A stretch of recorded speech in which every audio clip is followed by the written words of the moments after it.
Hello, everybody, and welcome again back to Procrastinator's Pit Stop. We have another amazing guest for you today. Laura Burkey is a highly respected coach specializing in empowering leaders and teams to unlock their potential and drive meaningful change. With her expertise in emotional intelligence and leadership development, she helps clients build resilience, foster collaboration, and achieve exceptional results. Laura, welcome to the show. Thank you, Chris. We're certainly happy to have you here today, and we do have a couple of really exciting topics. But before we dive into that, we do like to have a little bit of an icebreaker on the show. And your question today was, which cartoon character do you resonate with the most and why?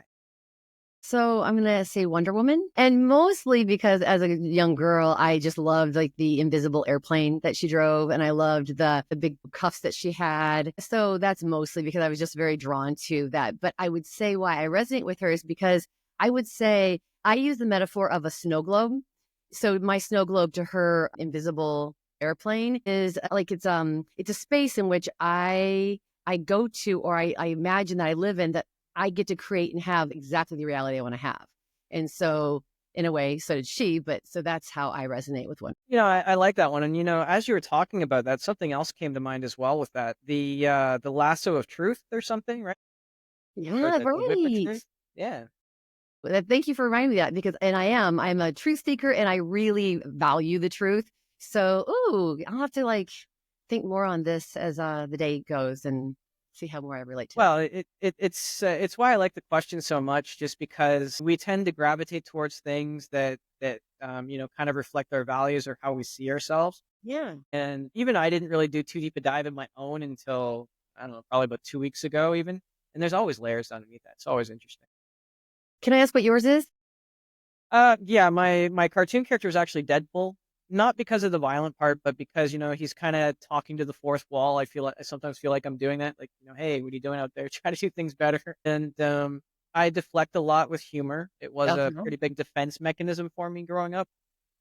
Still is sometimes, if I'm being honest. So I resonate with that. And of course, he wanted to, just have a purpose, right? He wanted to be meaningful, and so I resonated with that as well. Love that. Love that. And I do love his humor. So I love your humor.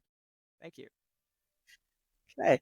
Um, why don't we get a little bit into your journey, where you came from and how you got to be where you are today?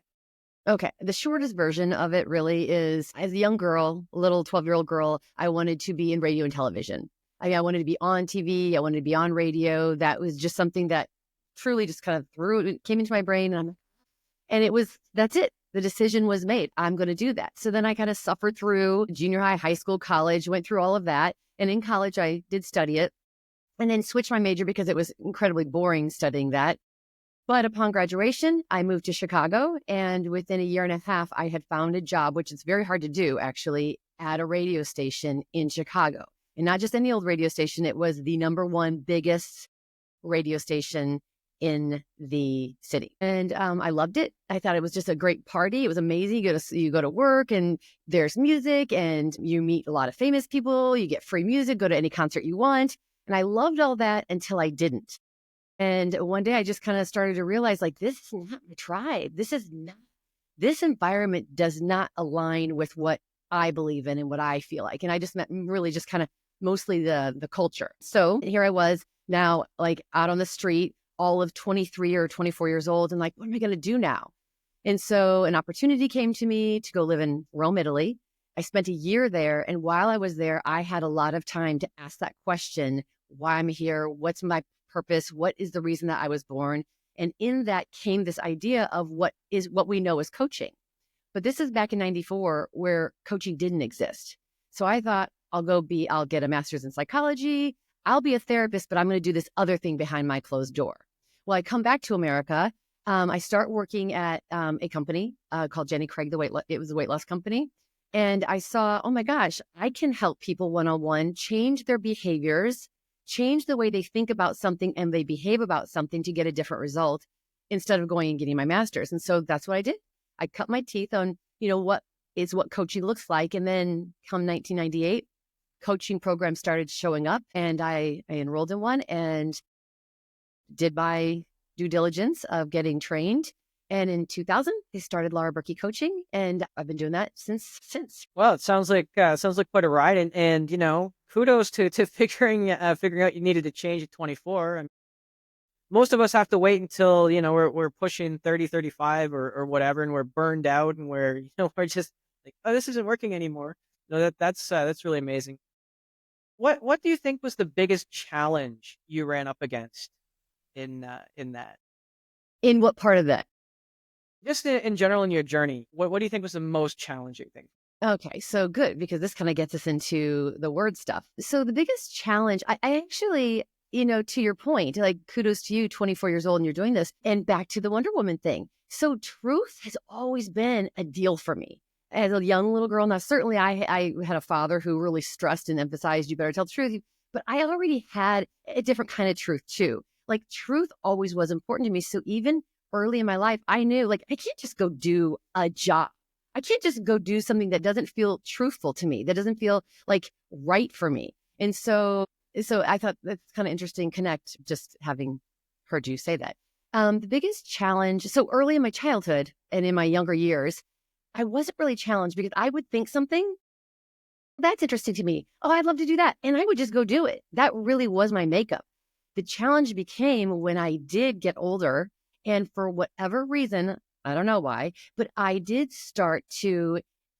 started using words and started engaging in a mindset that would then start to have me doubt myself, feel insecure, feel inferior, lose sight or clarity as to, what to do, how to go about what I'm doing. Cause I was searching for, well, how do you do this? And there's gotta be one way. And also this is the same time where the self-development movement really where that's been going on forever. It really has self-development for a long time. But as far as Barnes and Noble, Books A Million having full-on sections, self-development, I really kind of was raised in the time that was all happening.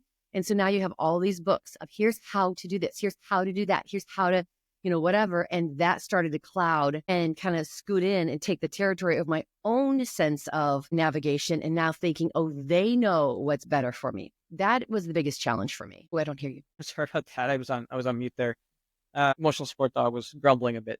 Yeah, no, I really resonate with that, and I understand what you mean by the self-help books. We had chapters in Canada, and you talk about words and what you tell yourself. There's a whole brand of very popular self-help books that I get what they were going for. They were very popular. It was like I don't know, grass lawnmower repair for dumb. It was always for dummies, for Yes. dummies. And, I didn't really think much about it. I mean, it's a good marketing gimmick, I guess. It's stuck in people's minds. But literally everybody's buying those books and now they're calling themselves dummies about at least one aspect of their life, right? Yeah, actually, I actually resonated too. Those are here as well. And I never bought one. I never bought a book for dummy. And not because I had such this strong, kind of conscious cerebral idea about it, but there was something in me no, that's not okay. That's not okay. Even though back then I wasn't quite keen to what I know now about particular words and what they do to us viscerally. But yes, there was something that I'm like, I would not pick up a book like that. And self-help books are great. I've read hundreds upon hundreds of them. So they are great. So I'm not saying anything about them not being good. It's just one downside is you can read something that some other person just like you wrote and defer your own intelligence, your own sense of what's right and true for you and go with some external voice versus your own. And that is really what I'm not on a crusade about that, but I just know firsthand. And then all the people that I've coached, that's what I've done is coach people to get to your true voice. It's okay. Because we were also told you shouldn't trust yourself. I mean, that's been a collective message is, certainly in the later generations behind us. So anyway, yeah, I don't know where we were. You'll have to kind of. Oh, we were talking about the dummies, about that having a specific effect on people who might, literally buy into that and then also internally buy into that. Yes. Yes. Yeah. Yeah. So the internal piece. Yeah. The internal piece that's what I'm waving a banner, helping people kind of go back in and plug into truly it's there already. It's been there forever. Your own source of energy, your own source of power. Yes. Yeah, and just the power of words. And I mean, I wasn't quite sure how to tackle this point as it came up in my head just now, but I guess we'll start with, historically, how we've been told words have power, words don't have power, words have power, and actually do have power. So the first part is, back in the Middle Ages, you had like incantations, you had prayers, you had spells, you had curses, and depending on where you fell on the side of belief in that, they do have an effect of people, and they did have an actual recorded effect on people's performance and things like that. Fast forward now, we're getting into 70s, 80s, 90s, the bully movement, sticks and stones may break bones, words will never hurt me. So we're taught that, words don't have power. Again, your word, so maybe your voice, it doesn't, hurt you, right? And now we're getting back to, well, yeah, words can hurt you. And I've done a lot of studying in the different programs like NLP and hypnotherapy and RTT, rapid transformation things. And it's interesting that when you go through these programs and you listen to your internal monologue, there are a lot of words we use that don't really seem harmful, but when you look at them and you go back, they actually do. I mean, they actually have some sort of a negative effect. Yeah. Absolutely. And so I'd love to get right into that, if that's okay with you. What are these seemingly normal, fine, mundane words that actually are not good for you or have a harmful effect, we could say, for effect? And if I was going to say it probably more truthfully, that they have an unwanted effect. There are words that people are using on the daily all of the time, mostly because we are creatures of habit and we default to what did I say last time? I'm going to say it the same way this time. And then I'll say it again that way that next time. And I also was NLP trained, and that's just exactly how it works. So there are these words, and I'd love to just like throw out 4 of them right now, especially for the procrastinator. And there are people who I full on label themselves as I'm a procrastinator. Just like my name's Laura and I'm a procrastinator. Highly would recommend stop doing that. Don't label yourself, because you now are putting yourself up to, now I have to fulfill the claim. I have to fulfill that. So sometimes I procrastinate. That could be the first step out of it, right? Even is like, well, sometimes I have a tendency to procrastinate, or I'm familiar with procrastinating. And then the step out of that is I used to procrastinate. You know what I mean? Like, so that's a way somebody who's like, no, this is who I am, and I'm wearing the t-shirt, but excuse me, you may find I suffer in a reality and in an experience of procrastinating. That might be even just changing your language that way. First, don't identify with it, or even talk about the movement away from it. Change the words. It's not, I am a procrastinator. I have a tendency to do it. I used to do it. Make sense? So that's just even playing with words in a way that's much more useful. It's more productive. It's more fruitful to just change the way you're saying it. So that's one way to use your words in a way people don't just naturally wake up and do. They're not deliberate and intentional. I'm very deliberate, intentional, always, what words I use when I'm speaking.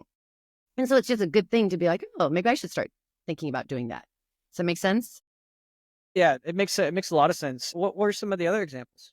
Yeah. So now the 4 words so over the span of 28 years of coaching, and I've coached the spectrum of client. I mean, from a 6-year-old who has tantrum problems to a yoga instructor, to a cab driver in New York, to a billionaire, who works on his yacht. Okay. So I've all different types, and it doesn't discriminate. And all of these types, they're all speaking the same. And in a way, we were taught. So we were taught and came into a languaging, and, we just absorbed it. So it's not like we were taught how to talk, what words to use. So I've heard these words. And so over the years, I started to see the pattern, like when they're suffering in not being able to make a change or to do what they want to do, I was hearing the same language being used. And so I'm going to throw out 4 words, and then you can tell me, then you can kind of be like, let's talk about that one. Okay. So the 4 words are the word how, the word try. I'm trying. I'm going to try to do this.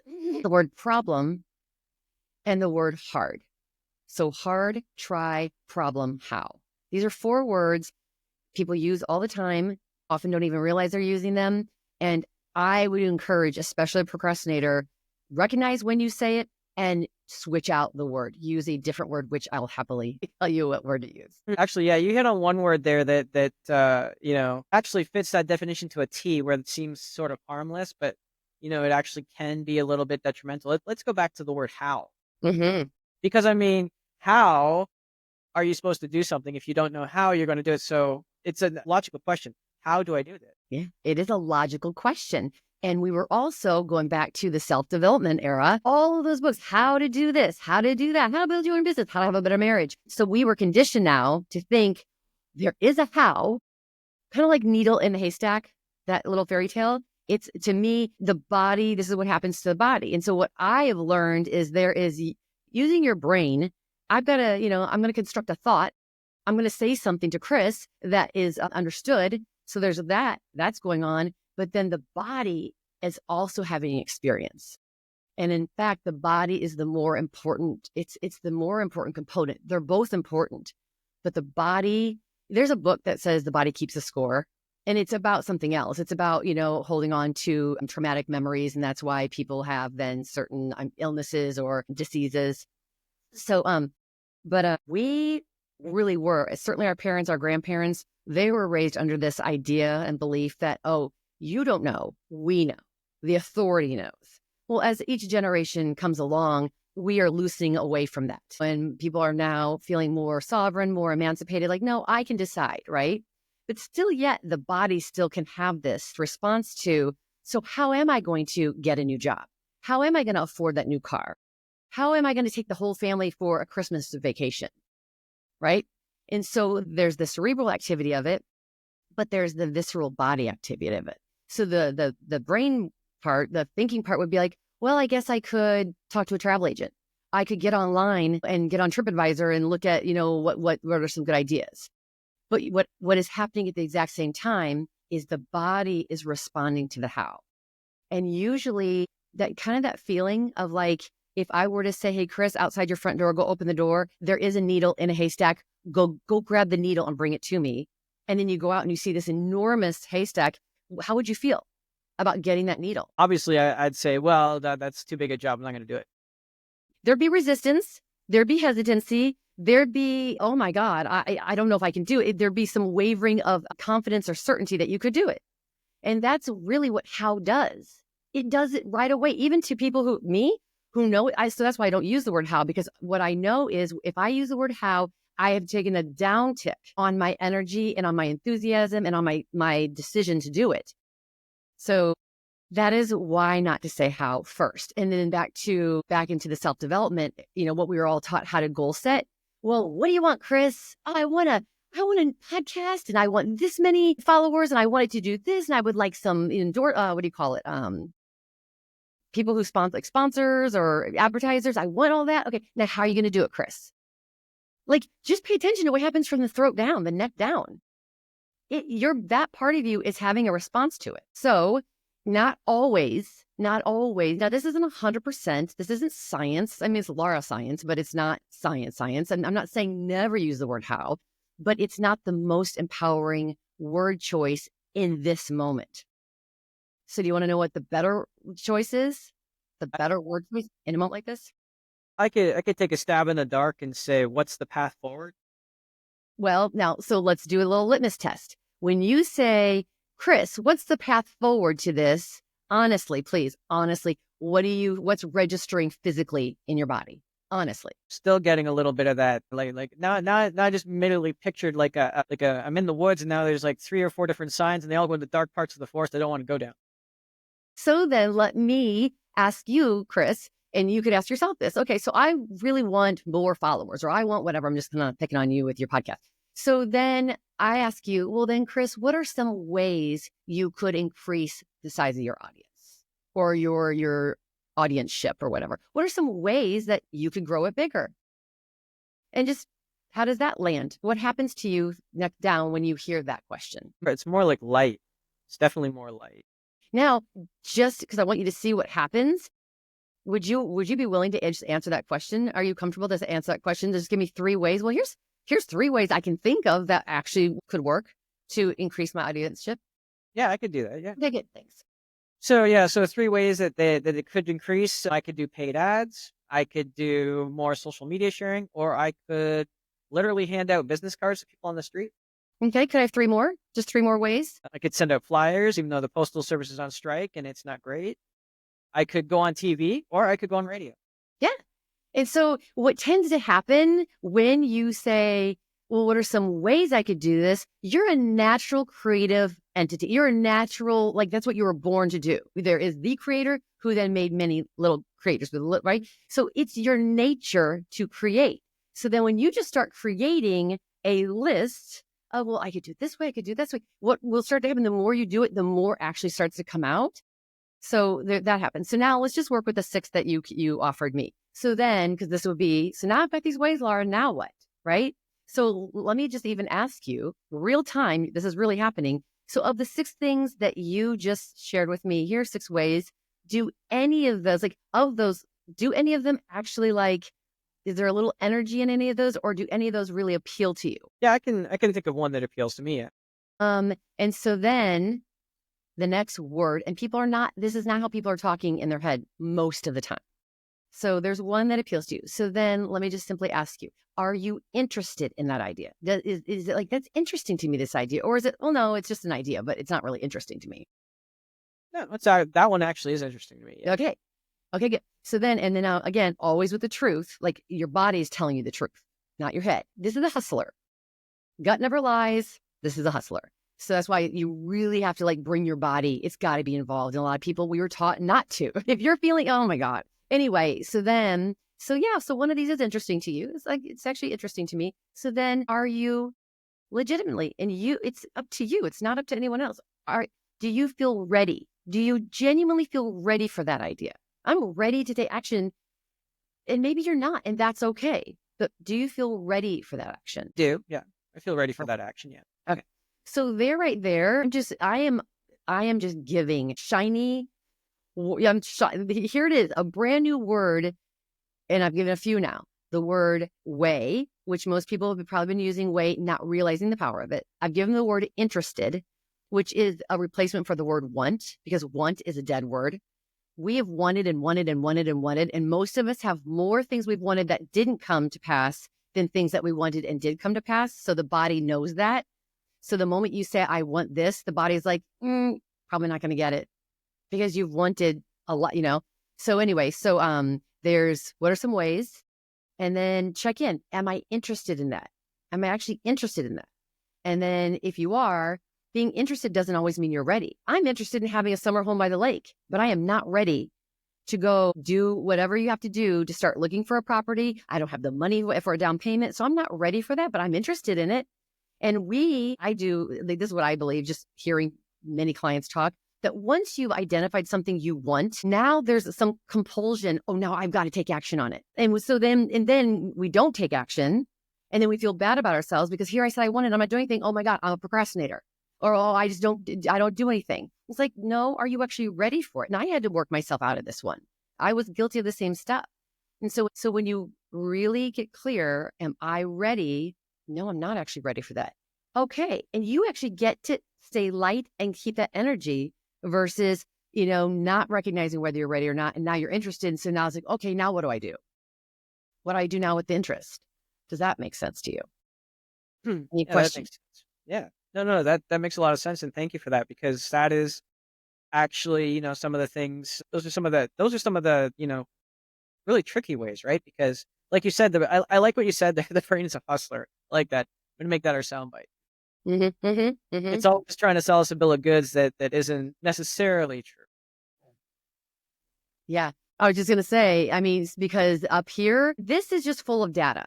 Read a book, data. Listen to a podcast, data. Watch a program, data. Right? Hear somebody talk. So this is just so full of stuff, and it's not bad stuff. It's just full of stuff. But down here, it really is the going internal and know thyself. What is true for me? What is right for me? Which we were very disinfluenced to do. We, meaning the collective, for many, many, many, many, many eons. And so that's a conditioning that I am on a mission to help people break free from and really trust. And so trust your inner guidance. And so that's why, yes, this is a hustler. It's not always telling you the truth. It can tell the truth, but so you really have to trust your body. And so So yeah. Right. So going back to truth, and it's interesting, what we know to be true, but going back to truth and then going back to, the hustler and how these words can actually be somewhat, I'm not gonna say judgmental, but I was just going back over my head, and I want to hear your thoughts on this because I ran various scenarios around in my head on it. And something that we're taught to do is we're taught to be polite. And so if someone's sick, you tend to say, "Oh, I hope you get well soon," or "I hope you get better soon." But that word "hope" is actually like coming from a place of almost like doubt, isn't it? Well, good, because doubt is one of my words. So, and we can talk about that if you want. But yeah, so when you say I hope, yes, it can. And certainly that's what it feels like. Like, well, I hope you get better is I'm leaving room for the possibility and the fact that you won't get better, right? That might it feels implied. It's not being implied, but it feels implied, right? So it might not feel great to hear that if you say, oh, Laura, I hope you, like if I say, well, I hope you get those I hope your audience grows. How does that land? And it doesn't sound like I've just given you some great empowering, bump when I say that, right? So what I would say instead of hope, now we'll just stick with your example of if somebody is not feeling well and you want to say something that is kind, right? Or generous, or just how do you speak to that, right? Well, then maybe, and this will be by the person. So I'm not giving tactics. I'm not giving tactics. Oh, here's what you say anytime you're in that situation. But I might say, if you were not feeling well, I'd be like, well, yeah, let me think about this. So you're not feeling well. And I say, well, better days ahead. Or you'll be back to yourself, your full whole self, with some, rest and nurture or care. Maybe that would be something I would say. Let me challenge you. What might you say to me instead of, I hope you get better? Well, instead of "I hope you get better," best wishes, or you know, get well soon. Make sure you take care of yourself. Yeah. Yeah. Exactly. And the tell is how it feels to say it and how it lands. And this is what I always ask people. How is that landing? How does that land on you? Not what do you think about that? Because when you're thinking, you're giving dominion to the brain, who's the hustler, is going to say, I can tell you all sorts of stories. That's exactly right. Right. So back to the word how, that was the word that, kind of really, came up for you. So I want to just say this because I think this is, I'm so sorry for that, for your listeners. Very simply, the old way of goal setting, which I don't even like the terminology goal setting, but was define what you want and then how are you going to do it? Right. So get that legal pad out and write out your how you're going to do that. And so a much smoother way that you will actually feel momentum, the energy that you want to move you in that direction. Because I'll tell you, figure out how will stop you dead in the water. And we've all experienced that. And if I were to do that with my next desire or interest, notice I don't say goal, but my next desire, my interest, because I have to be invested in anything I'm going to do. So if I'm interested in it, I got energy for it. If I have a desire for it, I've got energy for it. So instead of here's how I'm going to do it, I would recommend identify what you want, go for it. I want this and that would be great. And yes, you can use the word want, or you can also slip in, I'm very interested in this. I'm very interested in a podcast that brings these kind of listeners, that has these kind of sponsors that could incite or inspire people in this way. I'm really interested in that. I'm ready for something like that, right? And then ask yourself, respect of yourself, why, Chris? Why is all of that so interesting to you? Why? Because there are a lot of people, I can relate with them. There are a lot of people who are like this or whatever. And it's so fun. And anything that I can do that illuminates and helps and inspires and encourages, that's worth something. Now you even have more energy because you've tapped into your why. That's where the energy is. And then the last thing is, okay, Chris, so what are some ways we can do this? We can put out an ad. We can go on TV. We can go on radio. We can do this. We can do that. And that you will generate a wave, actually, of all of these ideas. And then when you answer the why, and then you get some ways, that's funny. Ways lead to waves. That's funny. But that is, and here's a key word, that delivers you to clarity. You are in clarity. And when you are clear, And you've already lived this, Chris. You've already been doing everything that I'm telling you right now and your listeners. You've already been doing this since you were 12, 9, 7. You just maybe were not aware that your system was running this way. When you are clear about something, I am crystal clear now. I know exactly who I want to reach, why I want to reach them, what I want to do, how I'd like to do it. When you are clear, that is when you are most powerful. And here's the power you get from clarity. So all you have to do is just get clear. What exactly is it that you are interested in and you're ready to do and you care about? And the why.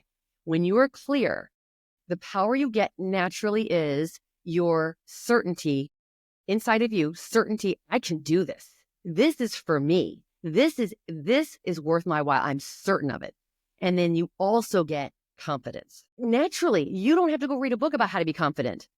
You don't have to do tons of journaling or go to some kind of workshop to get certain about it. They come up with clarity.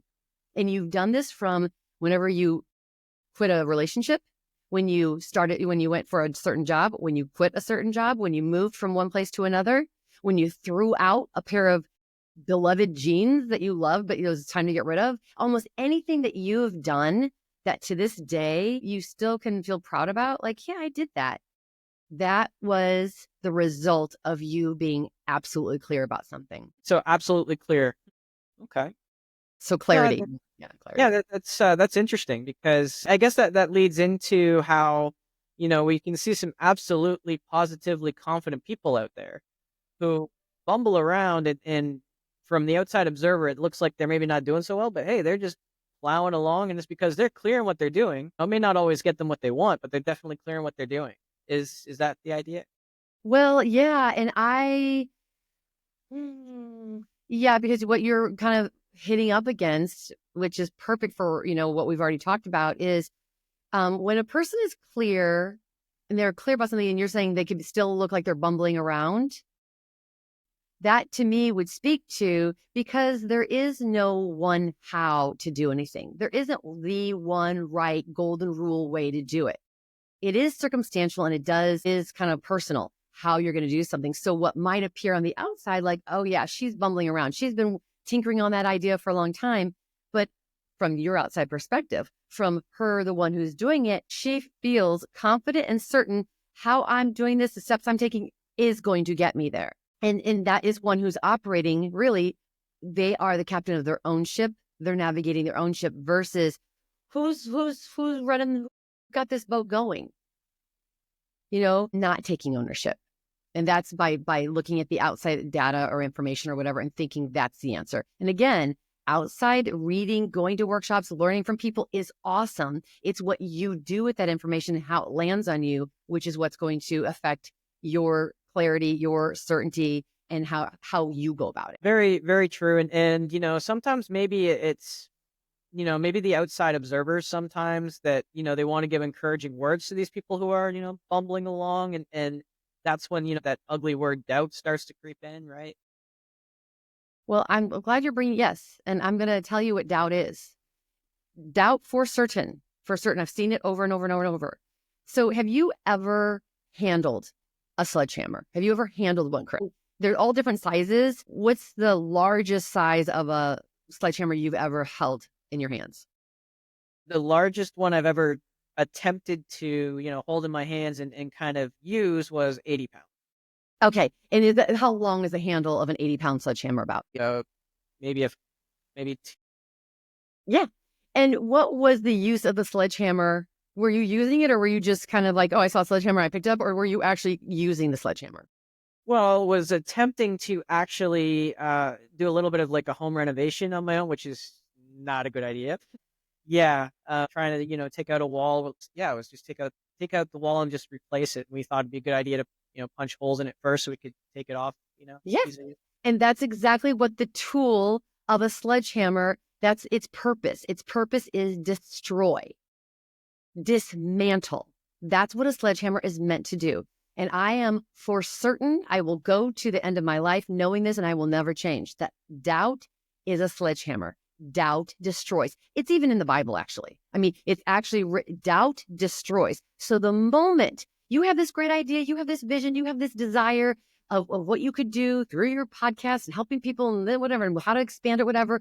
It's all beautiful. And then you let a doubt, whether it's your own manufactured doubt because of how you're thinking about it, or you let somebody who said something, but you're allowing it to come into you, a doubt that is as good as, well, hand me the sledgehammer so I can just dismantle this whole dream that I've come up with.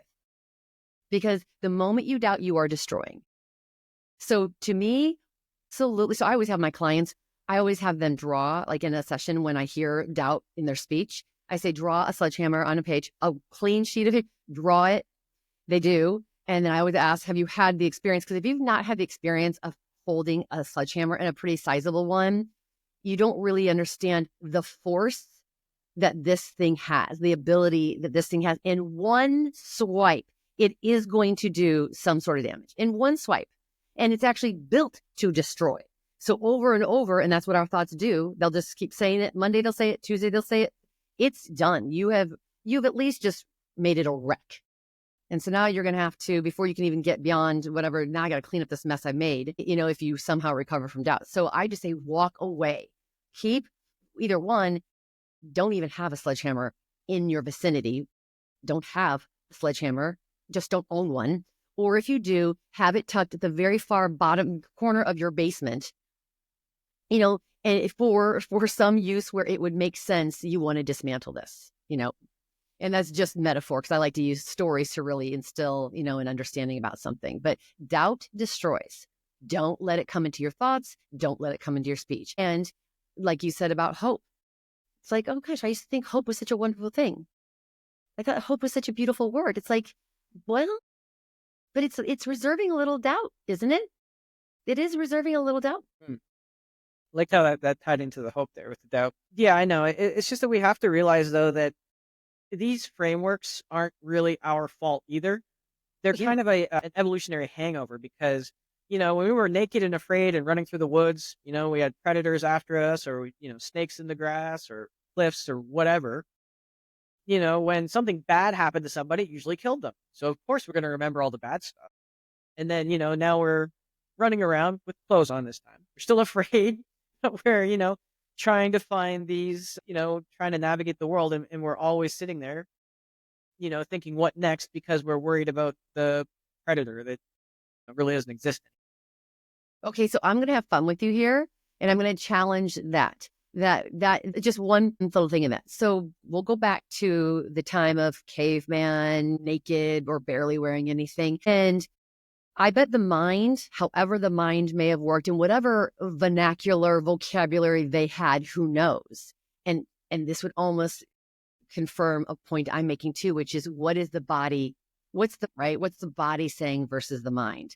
So back in the day, way, way, way back then, food was necessary. So then, Father Caveman gets up and says, I am going to go kill for food. The mother said, I am going to go gather. The father probably did not say, I'm going to try, or, oh gosh, how am I going to get that? How am I going to get that animal dead? There was absolute clarity, Chris. We must eat. Animal out there, go get animal. Not don't try, and don't ask your wife how. Don't doubt it. There is no option. It is go get food, bring home. I'm going to go get food. I'm going to go gather. And but somewhere along the line, the kind of language that we are very conditioned to use, it's in our stories, it's in our movies, it's in our schoolrooms, it's in our churches. The way we speak is, again, these that I started with, try and how and problem. There are no problems here. There actually aren't problems. There really aren't. There's another way to look at it. And the thing is when I have my position on these words and people hear it, one thing I want to make clear is I'm not saying never, ever, ever, ever use that word again. I'm not saying that. You can use the word how, you can use the word problem, you can use the word try, you can use the word hard. Just know that when you use it, you are likely going to take yourself a tick down.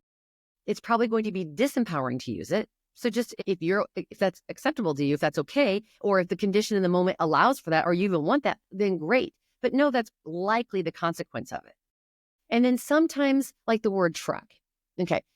This is so common. Well, I'll try to call you later tonight. Well, I'm going to try to get up tomorrow morning at 6 and run before I get my day started. Well, I'm going to try to meditate before I go to bed tonight. Like this is such common language. And the thing about saying try is the body is not committed. I'm not committed. You can mean it. You can actually mean you really want to meditate. And so you're going to try to get to it. But it's very different that if you're out of milk and you've got a 8-month-old, you're out of baby formula or milk or whatever, and you've got an 8-month-old and I've got to feed and you're out of milk, you would probably not say, well, I'm going to try to get to the store to get that milk for our baby. You'd be like, honey, I'm going to the store. I'm going to the store to get the milk. So try doesn't have the level of commitment and it doesn't have the energy that either do. And here's our Yoda, which will never die. There is no try, do or do not. There is no try. And it's actually that's empowered speech. So you can say try for the rest of your life if you want, but especially for the procrastinator, how familiar are you with, yeah, I'll try to do that tomorrow. Well, I'm going to try to get this done. Well, I'm going to try to make that happen. And has it happened? The proof is in the pudding. Has it happened? No, it hasn't. Likely it hasn't happened.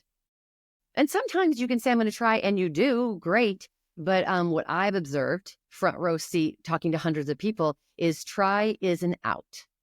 And trying also with the body. So the head knows the dictionary definition of try, to attempt something. Most dictionaries, that's the definition, the attempt at something. But the body knows try as, well, I'm not really committed. Well, I really don't have to because I've said try, right? Another thing about try that the body does is if I tell you, Chris, if I said, yesterday I was playing pickleball, what do you in your head know I was doing yesterday? What do you see in your head that I was doing yesterday if I said I was playing pickleball? Well, I see you with a little paddle and a little ball and playing ball.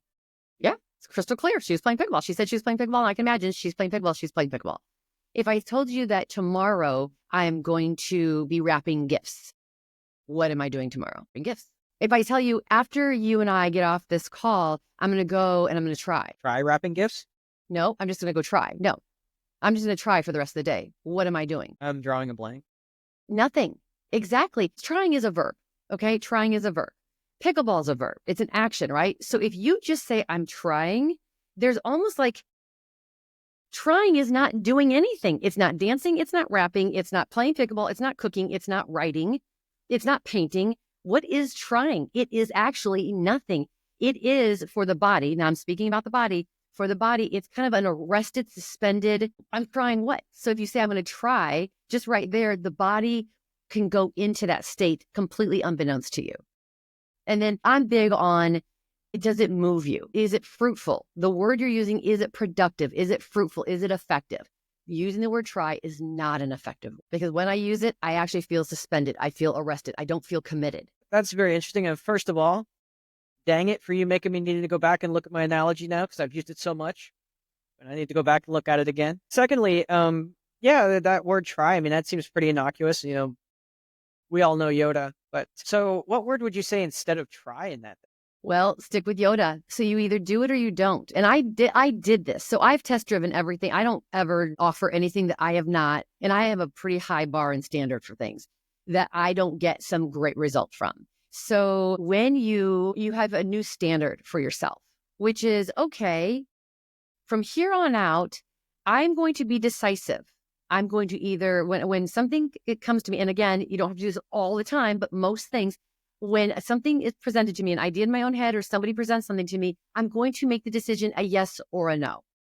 I'll be decisive about it. That's another one of my words. So what's cool about that, what I gained and what I gleaned by no more try, Laura. So if a friend would ask me, hey, you want to meet me and a bunch of girls out, this Friday or whatever, I used to be like, oh, I'll try to make it. I used to do it all the time. And then I would angst for all the days ahead because there's a part of me that wasn't committed to it. There's a whole lot of me talking about whether to do it, why I shouldn't, or whatever. And I just suffered all the way. And then I would end up not usually showing up.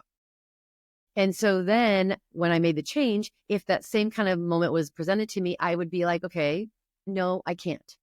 For whatever the reason was. I'm not interested. I don't like the place. I don't like the group. I've got other plans, but I'd be like, no, I'm sorry. I'm not able to do it. Or I'd say, and I would, Laura, do you really want to do this? Yeah, I do. I'm going to stretch myself. I'm going to go out and do this social thing with some people I don't know or whatever. Yes, I will come and do it. And the decision has been made. And is a very powerful word to the system. And so then you just start doing this. And here's what's amazing about when you live yes or no versus try is one, you get to maintain your energy because try completely drains the energy because you're kind of in this balance, vacillation of am I going to do it? Am I not? Oh my God, I'm going to do it all the time. It's a yes or no. So you don't lose energy. And it's teaching you in a way between you and between you and others. Laura means what she says. So I develop a whole new respect and relationship and rapport with myself that when I say yes, my yes is my yes, my no is my no. And then other people know me that way because I disappointed many over the years by saying try. So then I personally have more integrity. So that's a gain that I got. And another gain was just time. Because I didn't waste time milling over the thing that I had hanging over my head, whether I was actually going to do it or not. And a whole lot more, actually, but it's very powerful. No, I can see how that can be very empowering. And it brings us to like another similar word, right? It's maybe. Maybe I'll do that. Maybe. The worst one then would be maybe I'll try. Yeah. That is somebody who is very indecisive. And a procrastinator would know that well. Somebody who is familiar with procrastinating. And I used to, so I remember the day. It was hard to make decisions. I mean, I used to watch a TV program and then I'd be like, okay, this is a long time ago. This is like 2001. And I remember I would be watching Survivor. And then there was another show, I think like Dr. Phil. So then I'm like, during the commercial, I switch over to Dr. Phil. And then I'm like, I don't want to leave this because it's so good. But I was watching Survivor and it was so good. And I would watch TV this way and it was so unpleasant. I mean, really unpleasant. And then that was a moment where I'm like, Laura, decide. You're either watching Dr. Phil or you're watching Survivor. And then just pick one. And that was how I started to condition myself on very easy stuff. Make the decision. And then maybe yes. And again, I have to say this because people also can tend to have this all or nothing, black and white. Okay, I'm going to do this or I'm going to do that. It's like, play with this. Play with it. Use it in simple moments first so you get a taste of what she said is right. When in the easy stuff, like what I just said about TV or the way I developed patience in myself was I, for a period of time, said, Laura, wherever you go stand in the longest line and just stand there and just deal with, it's going to take time for you to get to the register and anchor that in condition. I can just be still. And that's how I started it. So my point with that example is practice with easy stuff. Don't immediately go to work or some important matter in your life or relationship and try to practice these things. Yeah, I could say that might not have such a great, great result. And don't, yeah. It's been a really great conversation, Laura. We are coming up close to the time. Do you think that there's anything that maybe I could have asked but didn't ask, or anything we should have covered you feel that we didn't cover? Well, because I had said, I had emphasized that is such an important word a few times at the end of the call here. I do want to end just with, I want to give you all something to just experience. So this is a little exercise.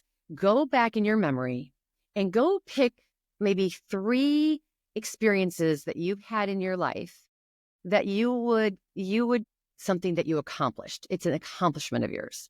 And go back. You can go back as far as 7 years old, 16 years old, 21 years old, 31 years old, and then depending on the age of the listener.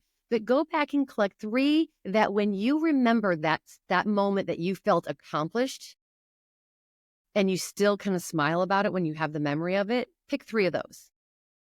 And then ask yourself, so how did I accomplish that? And so here I am using the word how. So it's okay to use the word how. It's just in the context. How did I accomplish that? I'm going to give an example. In my early 20s, I was in Chicago, single woman, and there's a man who would always come to this place that I worked, and I was very drawn and attracted to him. And I thought, oh my gosh, wow, would it be so cool to go on a date with this man or whatever. What circumstances ended up that we did go, we started talking. He asked me out on a date. And so we had a few phone calls. I think we went for like a walk. And this is in the city, so whatever. And so then we were going to go actually have an actual sit down at a restaurant date. So we go, and I'm just thrilled. And this young girl, he's a little bit older, and I'm just, oh, great. And so we go, we have this dinner, and on the ride to the restaurant and throughout the dinner, he was displaying behaviors and ways of speaking that were, for me, absolutely, this did not feel safe. This did not feel okay. I did not like this. Nothing about it was good, to the point that I would like to have left the restaurant, but I'm too nice. I would never have just left the restaurant. So I endured the dinner. We got home. He dropped me off, and I had made the decision at some point, from the point of the ride to the restaurant to the point where he dropped me off, somewhere in there, I was like, that is it. This is not okay for me. And that was me actually advocating for myself, protecting myself, and drawing a boundary of safety for myself. So somewhere I'd made the decision. It wasn't a choice. It wasn't a belief. It wasn't an idea. It was a decision. No way for me. So when I got there, I said, goodbye, thank you for dinner, and closed the door. I said, and by the way, this is the last time I'll be seeing you. Please do not call me again. And I walked into my apartment building. He calls me, an hour later or 45 minutes later, begging, please, I'm so sorry. Give me another chance, whatever. Please let me take you out to brunch tomorrow. And I said, no, I'm sorry. And I was genuinely calm, at peace, very clear. So I had certainty and confidence about what I was doing. I'm like, nope, thank you very much. But I will not be with somebody who speaks that way and talks that way or whatever. I know, I'm sorry. Thank you very much, but no. And I don't even know that I even said that about him. I just said, no, this is just not a relationship for me. And I was absolutely crystal clear about it. And I had made that decision. So that's how powerful decisions are. And if you look back at your past memories, it's very likely you had come to a decision. There had been a decision. I absolutely want this, or I absolutely don't want this, or it's time for this. And once a decision is made, here's what I've seen. And I'll take this to the rest of my life. When you really make a decision, and you know you've made a decision when your head, your heart, and your gut are all in on it. It's almost like they grab each other's hands and they're like, okay, we all good? We all good? That's what a decision feels like. All in. If you ever have that on something, success is for sure. You will, whatever that decision was, you will have success on it. So that's what I want to end with, because super powerful. You've all done it already. And just remember that and kind of get that one out and start conditioning that and flexing that more in your life. Wow, that certainly was a very powerful note to end on. Thank you so much for joining us today, Laura. Just before we go, though, what is the best way for our listeners to reach out and contact you, ask questions, maybe get some different words? Yeah. The best way to get to me is my website, Laura Burkey Coaching. LauraBurkeyCoaching.com is the best way to get to me. I have a form. You can fill it out there, with any question or whatever, and I'll certainly respond to you. Excellent. And as always, we will be having that in the show notes, so you don't have to worry about grabbing a pen and paper or anything like that right now. And once again, thank you to all our listeners today. And just remember, if you can't be that motivation, if you can't find that motivation or inspiration for someone today, maybe just go out and be that motivation and inspiration for someone else. And we'll see you again next time.